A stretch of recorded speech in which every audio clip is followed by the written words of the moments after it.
Me search, which is sort of a joking way to talk about studying myself or the specific experiences that I had in corporate America before I went into academia. And I would notice, for example, that people would respond to me differently if I had natural hair versus relaxed hair. People would respond seemingly differently to some of my white colleagues than they would to me. And so when I went into academia, I wanted to really understand why that was. When a woman wears her natural hair, such as what I'm wearing, she is a black woman in particular, she's probably going to be judged as less professional.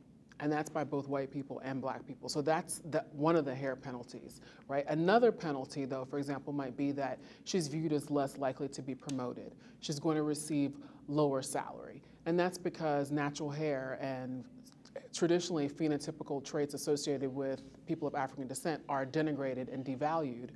Therefore, you're not valued as much in the workplace and you're penalized.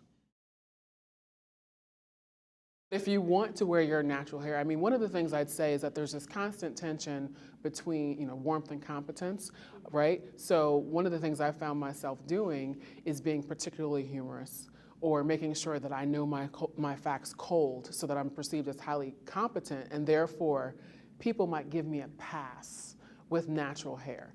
The other thing I'd say is that I have sort of tried to own it, where I now think that my natural hair, as well as some of the other decisions I make about my appearance, such as I wear bolder jewelry, I wear prints, it's become part of my brand, because part of my brand is about being authentic and helping other people learn how to be authentic in the workplace and even outside of the workplace. And so what better way to model that than for me to express my authentic identities? Organizational leaders should actually model authentic identity expression. So whereas a leader or a CEO might be really thinking, I'm going to wear this traditional, conservative, blue suit, what would happen if they wore a sequin suit or a red suit or something that was authentic to them? I think that that kind of modeling would literally reverberate throughout the organization. And if you couple that modeling with an explanation of why you're doing that, this is connected to our diversity and inclusion initiatives, and one way that people express identity is through their attire, so I'm modeling that for you all. I think that that would have a really large implication for the organization.